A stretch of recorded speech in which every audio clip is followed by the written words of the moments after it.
So we live together. Yep. We watch football together. Yep. We talk about football together. Yep. Why don't we just start a podcast? Sounds like a plan to me. Ladies and gentlemen, welcome back to the eye test. It's myself, Lyés, and my boy, CultureCams. It's going to be a quick one today. Honestly, no point in even going into the details. To be fair, you had a crazy weekend, but I'm going to leave that. You might even want to talk about that on stream or something like that. I'm going to leave that to the side. Guys, there's no time to waste. It's only one story we're talking about today. And it's a story that we've known is going to be happening now for the last 4, 5, 6, 7 years now, man. It's the worst kept secret, not just in football, but in all of sports. Kylian Mbappe is finally a Real Madrid player.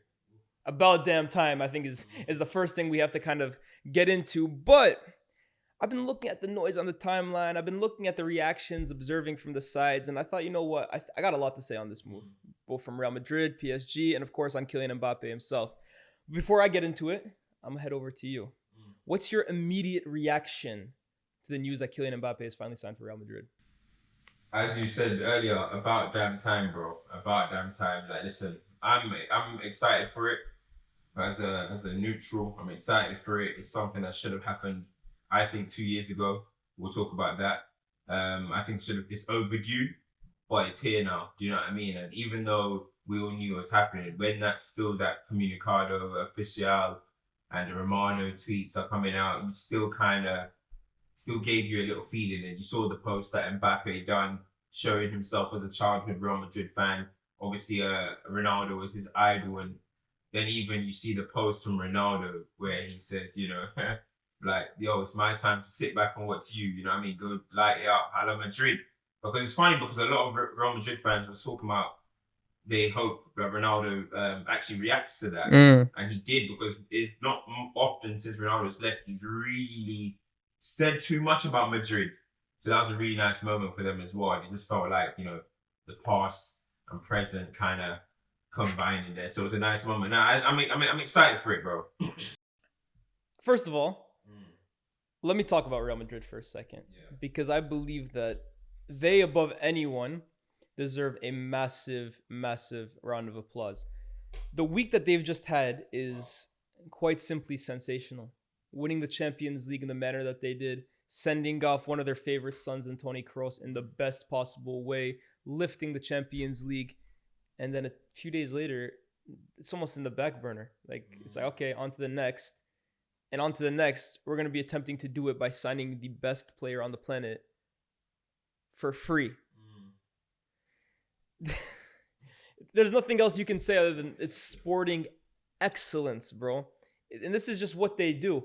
But I want to give 2 shout outs to Florentino Perez, first and foremost, because when it comes to sporting excellence and when it comes to maintaining that standard that Real Madrid, above all, strives for perfection, it's always one man and one man only, always pushing that agenda. Players come and go, managers come and go. That guy remains the same. And since he re-entered the fray at Real Madrid in 2009 and kind of started this second era, and now he's even kind of, if you want to call it, going into the third era of Real Madrid, he has maintained those standards. And I think this relentless pursuit of Kylian Mbappe, who we're going to talk about, and we're going to talk about the deal in particular, that's down to him. Because I've been reading up on this. I think it's Mario Cortagana from The Athletic. He created this whole piece basically because he's been really invested into this transfer. Not everyone at Real Madrid this time around was so keen to go after Kylian Mbappe. There were a lot of senior figures at the club that looked at the deal and first of all said, is it wise for us to go in yet again for a guy who's rejected us on numerous occasions? Like, does that suit the brand of Real Madrid? And also, is it wise to maybe it could unsettle what's already like a pretty set dressing room and club culture? Not everyone at Real Madrid was so keen on going for Kylian Mbappe again, but the one guy driving it and saying, we're going to go for it one final time was Florentino Perez. So I think he deserves massive credit. And then, of course, absolutely humility, but also like relentlessness. Like, he knows what he wants. And then also, I want to give a massive shout out to Juni Calafat. And in fact, Vinny, in all of the pandemonia that happened yesterday, he actually dedicated a whole tweet to Calafat, who his main title at Real Madrid is Chief Scout. But he does so much for them. Like, I mean, he is basically the chief negotiator. He's basically the guy who's laying the groundworks for every one of these transfers, these big money signings to even happen, from Camavinga to Tchouaméni to now Endrick, who's coming in the summer, and now to officially Kylian Mbappe, because these kinds of big money moves, it's great. We see them. Fabrizio tweets about it 50 times over a month. But the groundwork that's actually happening in the background for a club like Real Madrid to pull off these kinds of signings without like nonstop every single summer, you have to give credit to those guys. So Real Madrid, man, they've literally just pulled off the perfect week. I mean, everything you're saying is right. And I remember we saw Jose say at Real Madrid, it's very simple. It's Florentino Perez. Did he say this? Chief scout, which is Juni, head coach. Simple. That's it. No. And then Rio asked, so what's all the like everyone's doing? And Jose said, yeah, because it's trendy. It's a trend now to have a DOF and then a this and a football operation and then this and then a technical director.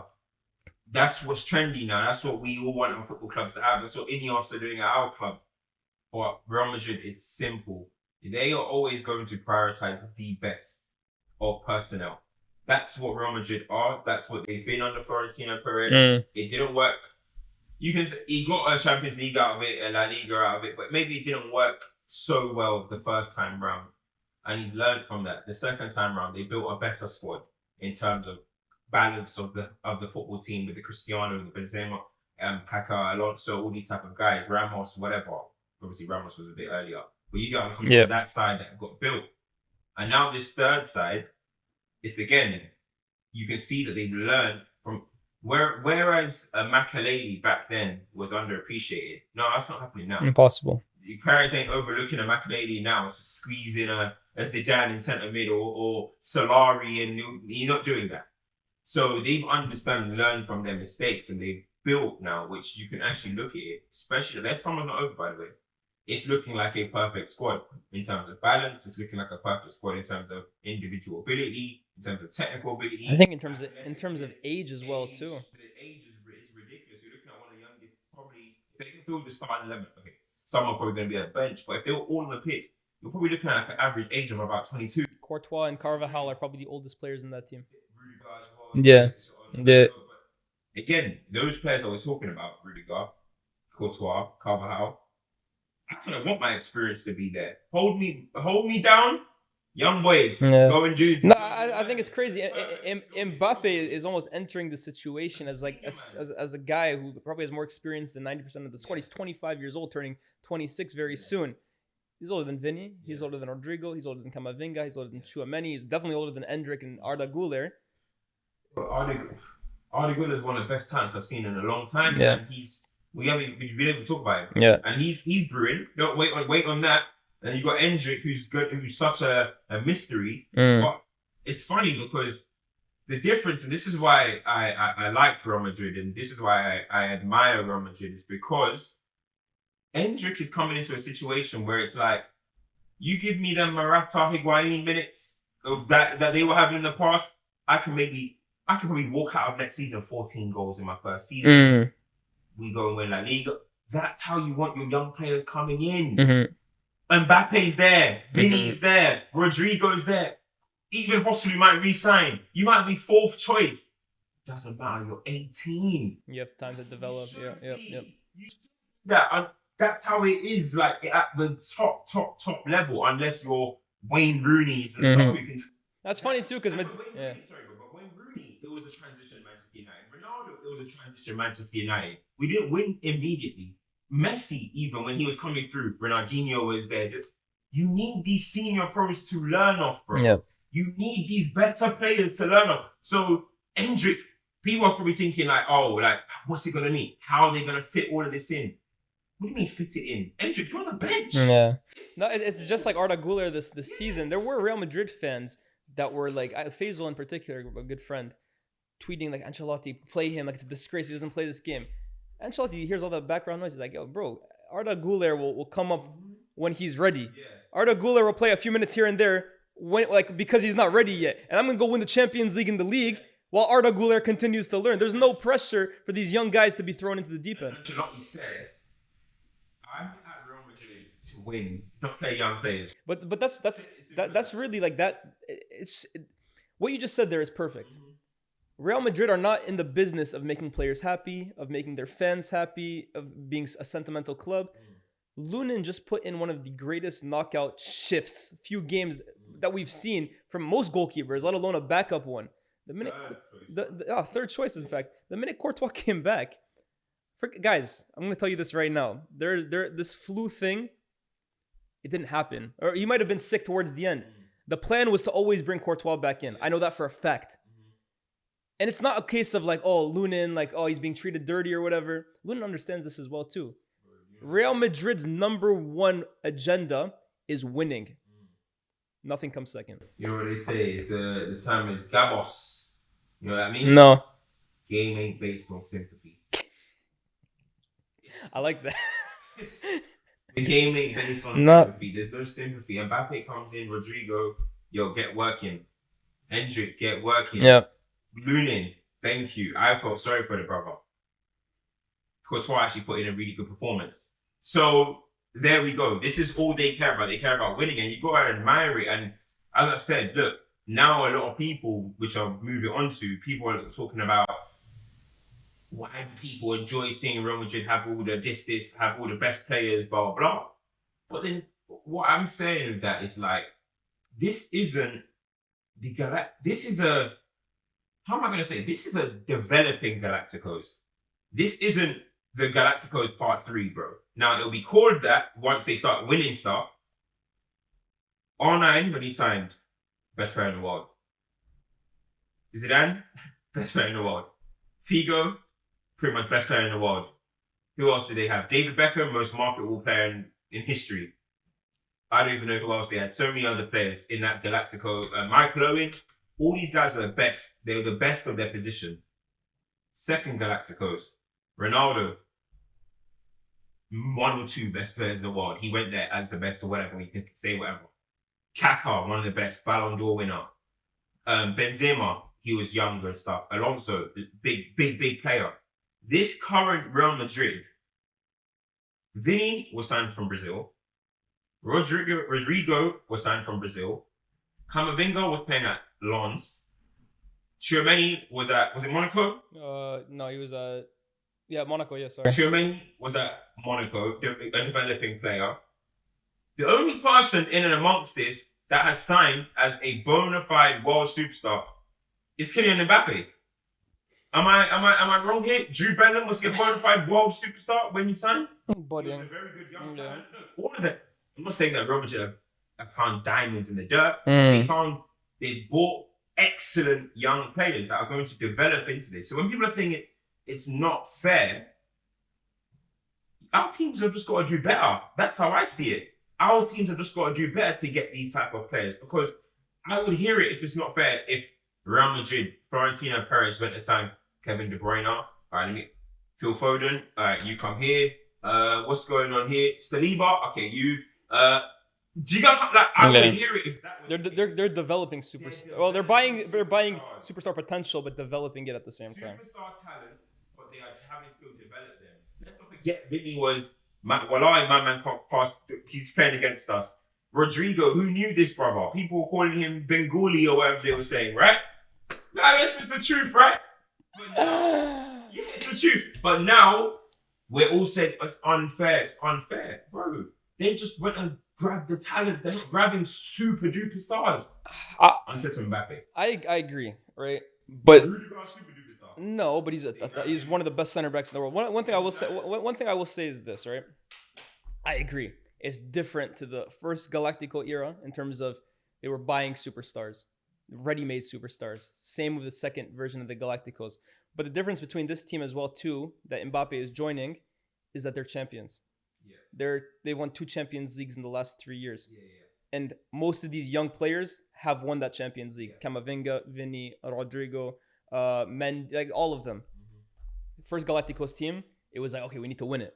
The second Galacticos team, they'd gone 6 years without even making it past the round of 16. So there was a difference there, because this is where I want to start speaking about Mbappe. This move, I've heard a lot of talk on the internet. I've heard a lot of talk about Kevin Durant relating this move to like NBA terms. Is he joining a super team?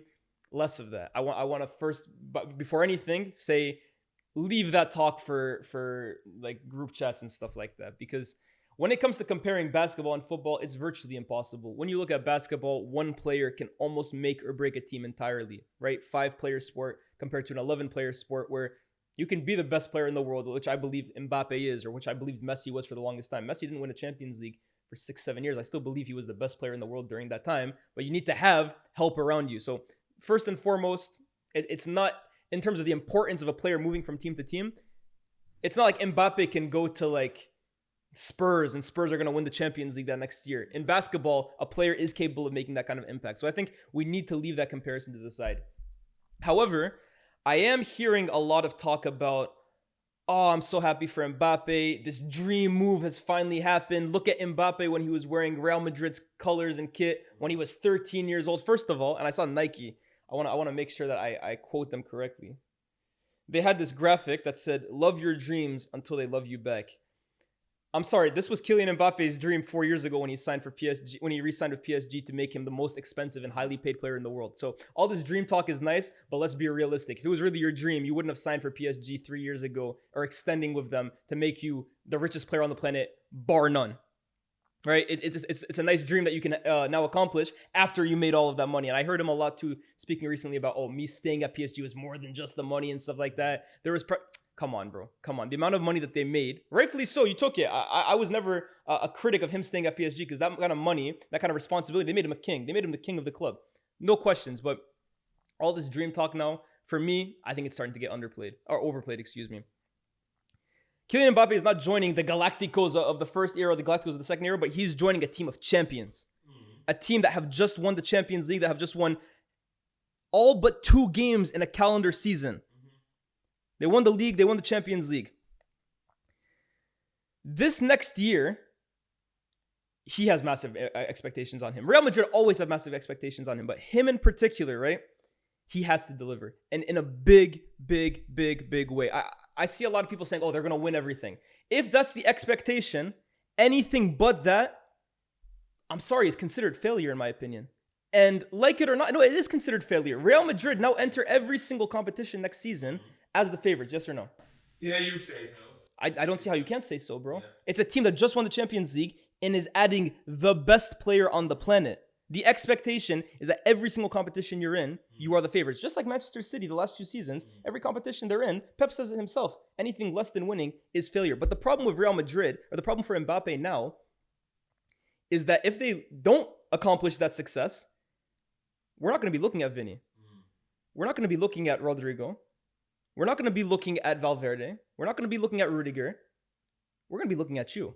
So I do hope, and I expect him to, because like I said, I believe he's the best on the planet. I believe he is great. And I believe that he is capable of doing amazing things in this sport. But if Real Madrid fail next season, every single eye on the planet will be looking at Kylian Mbappe. Yeah, I mean, look, this Mbappe thing is the thing about this Mbappe situation is that everyone's going to want everything to happen in the first season. You're right? It might not happen in the first season, but one thing that will happen, it will happen. Like, Mbappe will win the biggest honors at Real Madrid. It's going to happen. Accept it. Get used to it. It will happen. So now, if it doesn't happen the first season, yeah, people are going to talk, blah, blah, blah. But Mbappe is used to this pressure, bro. Mbappe is used to having the pressure of everyone saying that he's the reason why it didn't work with Neymar and Messi, and he wanted this guy out, but he's used to it. I've seen this guy score a hat-trick in the World Cup final, bro. Pressure is nothing to this guy. Of course not. You know what I mean? So, for me, I get that there's going to be the expectation, and it should be. Look, you just win. You have Kylian Mbappe. Real Madrid are favourites. Even without Mbappe, it's going to be like that. But in terms of like it kind of swaying him, or he should feel some additional pressure because he's walking into a team that just won a Champions League, I don't think he should feel that way. I think he should just walk in there, embrace that he's finally playing in a team that are favourites for competition, because PSG have not been, right? France have been, and on France, he's delivered. Yeah, I believe so. Only 1 tournament he was moving crazy, but 2 tournaments he's been unbelievable. Agreed. So he's finally at a team at club level where it's like, all right, you lot are favourites. I think he's going to take the mantle. And listen, these guys know, look at the way they're all posting him. Champions are posting him. They know Mbappe is the big dog. They know they're signing. They know they're signing a global superstar, both on and off the pitch. Of course. They know this, bro. That's probably little bros to him. What's my man's name? Camavinga. Little bros, and they play with each other at France and stuff. he's gonna come in. People think that he's gonna come in and now he's gonna be this humble guy. And No. No, it's not gonna be the case. That's not what happens with players like Kylian Mbappe. It just doesn't, right? But when you look at the way the squad is and the Vinny, I think a lot of people are focusing too much on whose team is it gonna be. Listen, it's not like basketball, as we always say. In certain situations, you can compare the sport. Some certain situations you can't. When you're saying whose team is going to be, bro, you can say that in basketball because who's bringing the ball up, who's running the plays, who's taking the last shot, who's got the ball in the clutch. That's the clear indication whose team it is. Football is not like that, bro. Jude is not going to be running with the ball, see Rodrigo, or see Mbappe on the right and see Vinny on the left. I have to make a decision like, oh, it's Vinny's team, so I'm passing to Vinny. That's never going to be. He's going to pass it. Of course, yeah. People who stop it, whose team is it? The only situation where you can get that is who's going to be the penalty taker. If you want to say that. That's the only situations you get it in. So can they play in the same team and will they embrace it? I truly believe those two are going to look at it and be like, bro, we can do something special here. Let's tear this shit up, bro. And I think that is what's going to happen. I don't see this move not working out. I get what you mean by the pressure, 100%. Because I'm just seeing a lot. Well, no, rightfully so. He's played on the biggest stage in world football on two occasions. So I get it. Pressure for him has never been an issue. Unless you count last season, which for me, look, I'm still not over that, to be honest with you. I see so many people complaining about how Dortmund were in the final. There's a reason they were in the finals, but we'll leave that to the side. That's a small sample size in terms of his larger career, where it has been continued, sustained excellence from the minute he kicked the ball to this current moment that we're in right now. So I understand it. Pressure is nothing for him. But I'm just saying, I see a lot of people now saying, oh, we're trying to make too many narratives in the sport, all this, all that. I'm sorry. Kylian Mbappe is talked about the way he is because we all have massive expectations for him because we all know how great he is. It's not enough for him, in my opinion, to just go to Real Madrid and ride the coattails of what they've done. We talk about greatness because what is greatness in sport? Going above and beyond and doing great things that most regular people can't even fathom. Kylian Mbappe, in my opinion, it's not enough for him to just win the Champions League next season for Real Madrid. Kylian Mbappe, for me, I think he needs next season to affirm himself as the best player on that team, as the top goal scorer on that team, and as the difference between Real Madrid. It's hard to be the difference, right? Because they just won it without him. But I want to see like a step up in Real Madrid because of Kylian Mbappe. Is that fair? Yeah, I think it's hard because you've just come off a season, as you just mentioned. Like, look, let's be realistic, right? Like let me ask you this question. What quantifies a great season for Kylian Mbappe? Like what quantifies us looking after year one saying, wow, that Kylian Mbappe season or that transfer, already it's paid off? I think getting around similar numbers that he does at PSG and winning trophies. That's how I see it. I think now there's going to be a thing where it's like, okay, Real Madrid did this. You just mentioned Real Madrid lost 2 games. What are we now going to say, that they have to do an invincible treble? No. That's how it's going to kind of like because they just lost 2 games only, won the Champions League. It's hard to necessarily, on paper, improve that unless you go and do a 100-point season or invincible or a treble. So what I would say is just still be Kylian Mbappe. I don't want it to be a 15-goal season. Oh, don't even dare. Yeah. It's impossible. But Mbappe will still get his 30 to 40s. I think he will. He still gets 30 to 40s and win major honors. That would be a successful first season. But I think people are going to look at it and be like, how does he improve that? How do they need to break records? Do they need to, does he need to be in that Champions League final? It has to be an Mbappe winner. All this type of stuff, I think is just... Let me ask you this. Let me ask you this. We spoke about this previously. Real Madrid have never won the treble. Yes. And Kylian Mbappe's time at Real Madrid within the... I'm saying in his 5 seasons at Real Madrid, he signed a 5-year contract. By the end of those 5 years, we can't be speaking about Real Madrid in terms of that. And that's not all on Kylian Mbappe. Like we said, it's an 11-man sport. Nah. Brother, hold on. I was Cristiano, Bale, Benzema, Modric. But hold on, no. But this is the difference. This is the difference, Cam. No, it's not crazy. Let me tell you why. No, they won a 3-peat, and that was no one ever doubts Ronaldo's time at Real Madrid. But it's also expectation and reality. Like we said, Cristiano Ronaldo came to a Real Madrid team looking for a new identity, rebuilding. They hadn't got past the round of 16. It's a different situation to Mbappe, bro. And when you're walking in, 100%. But then when he walked out, look at everything he collected. Yeah, but when you're walking in, Mbappe's walking into a winning situation, and Cristiano probably didn't.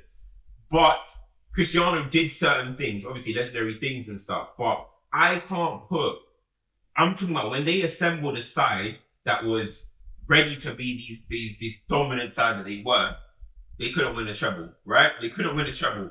Now, if you can win a treble, great. There's a reason why only about 10 teams have done it. I can't look at it and be like, in the time that Mbappe is there, he has to win a treble. Because for me, I don't feel right putting more pressure on Kylian Mbappe than I ever would have on Cristiano. Because you're not better than Ronaldo. You'll never be better than Ronaldo, with all due respect. But you're not that. So me now looking at putting more pressure, expectation on what he should do than what Ronaldo did, I just can't see it. For me, Kylian Mbappe is joining a team that lost 2 games all season, and they're adding the best player on the planet.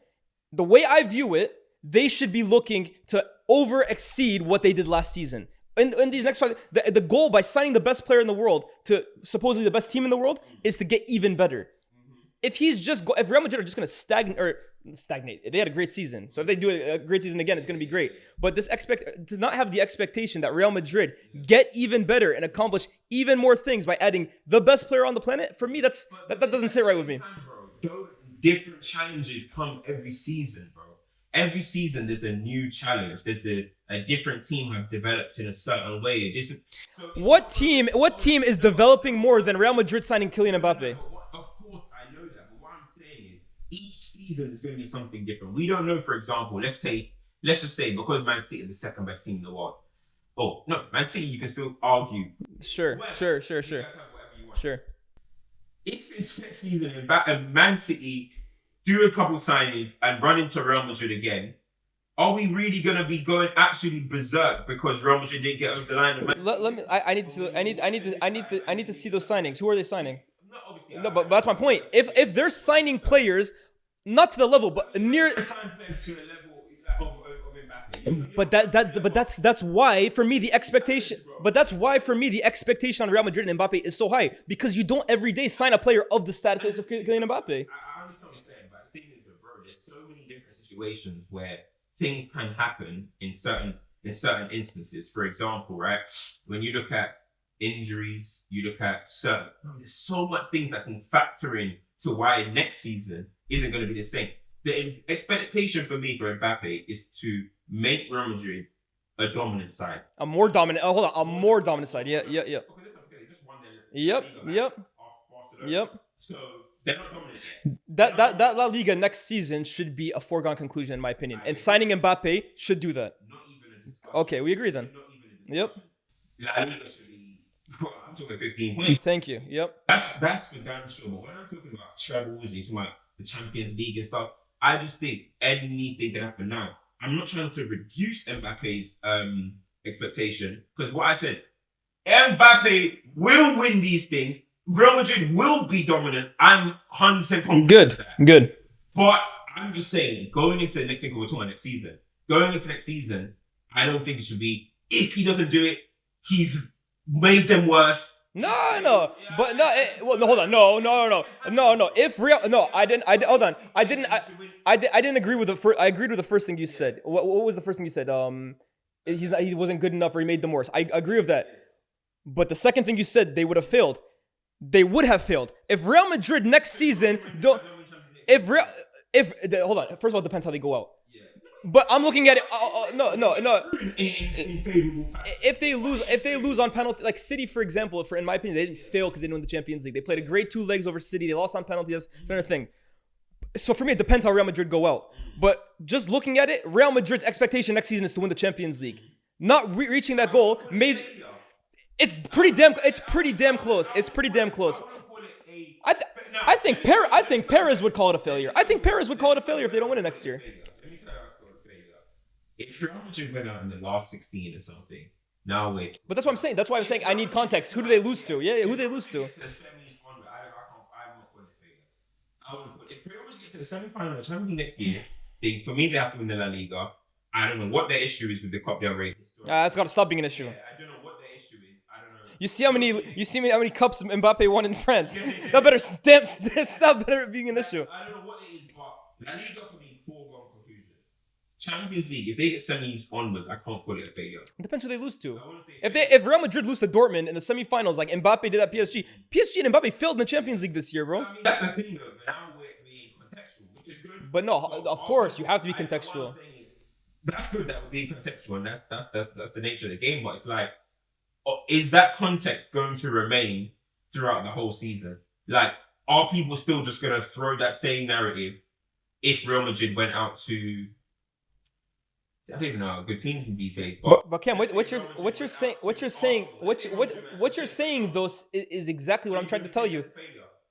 This is exactly what I'm trying to tell you. It won't be a failure on Vinny. It won't be a failure on Rodrigo. It won't be a failure on anyone else. All eyes will be on Kylian Mbappe. I just hope that because everyone right now is trying to say like, stop making this a narrative sport. Stop trying to make storylines out of it. I know how football fans work. You know how football fans work. You can't tell me that when Real Madrid or if Real Madrid lose in the Champions League, and we know what the discussions are going to be. We know the discussions are going to be, but we're here to bring. We want this podcast to be scenarios. We want to be what's the word?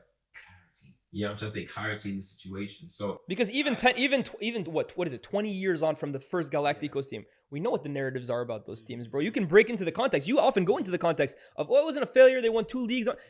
The overwhelming narrative of the first Galactico team, when you remove all context, which is what most people operate in, is that they were a failure on a sporting from a sporting stance. How I see it, right, is let's strip it all the way back, right? Cool. We're talking about Mbappe. The same way you're talking about Mbappe, right?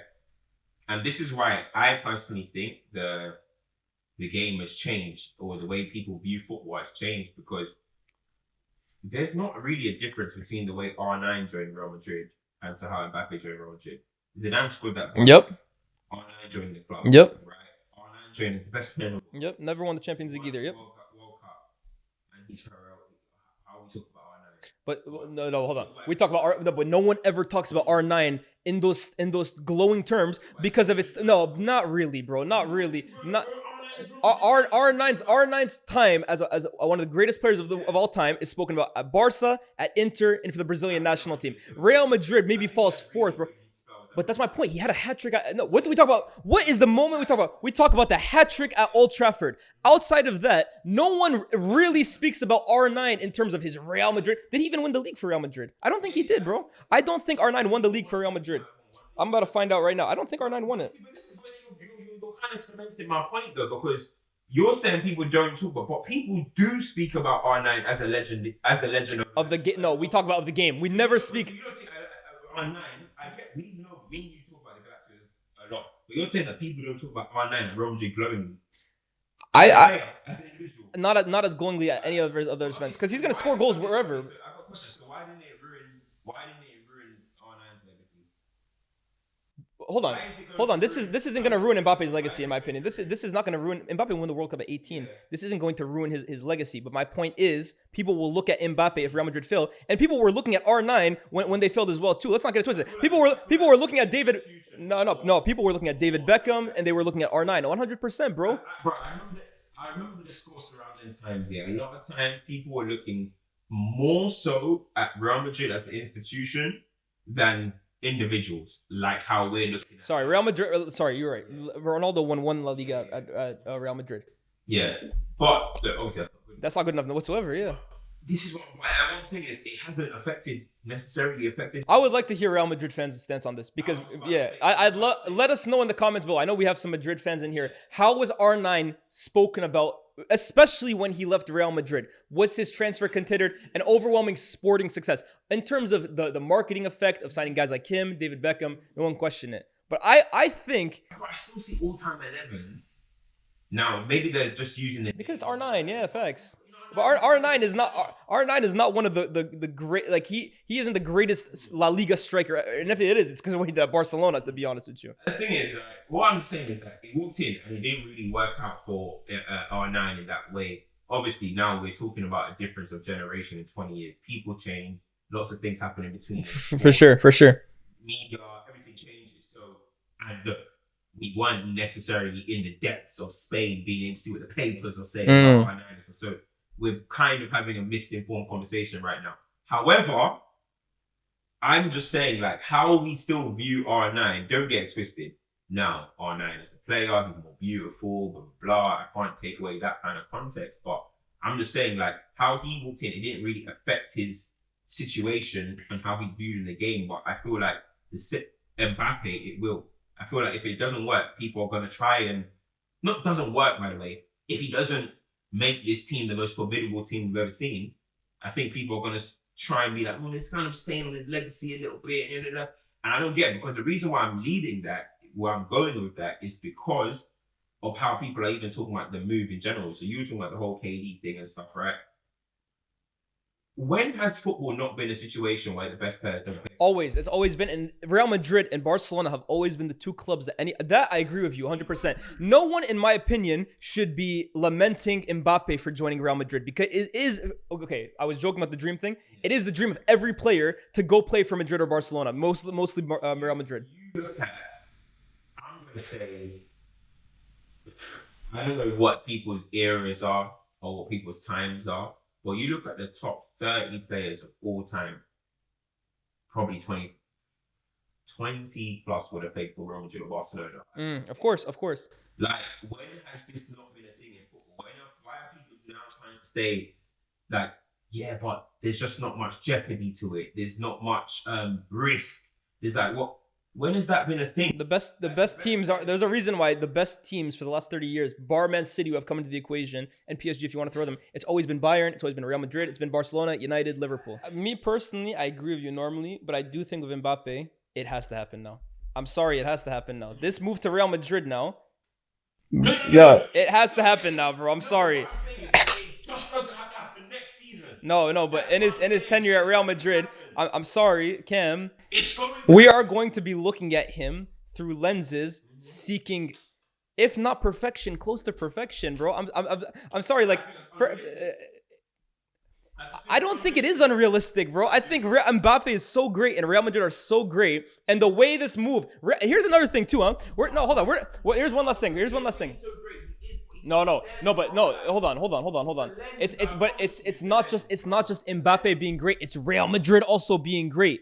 And this is Cam. You know what the biggest thing is with this move as well too? It's the fact that it's 4 years in the making, bro. Real Madrid wanted him 4 years ago when Ronaldo had left. They hadn't won the Champions League. They were going through different managers. Benzema. What they've gone on to do without signing him has almost been like, all right, we don't need you, man. Like, we're great without him. This Mbappe move in particular, bro, the fact that it's 4 years in the making, the fact that he snubbed them the first time, the fact that he took all that money the first time, the fact that he tried building his team in PSG the first time, and the fact that now he's coming to them when they've already won 2 Champions Leagues in that period where you didn't want to join them because of the money. The expectation on you is massive to be close to perfection, bro. I'm sorry. It's to be close to perfection, but what I'm saying is if it doesn't hit perfection, it's not failure. That's what I'm saying. I've said here that Mbappe is going to win La Liga. He's going to win a Copa del Rey. I think he's going to win multiple Champions Leagues. I do, right? Because The Ballon d'Or too, it has to be there. Has to be there. Yeah, no. a Ballon d'Or. But that's my thing, Cam. I don't hold on. Let me just say this quickly. Like we're expecting Mbappe to get 4 Ballon d'Ors. No. Get be flipping second all-time scorer or something. Like it's not. But Cam, the thing is, what you're saying still. You ain't in, bro. Hold on, let me say this. Cam, you're saying, oh, I expect him to do this.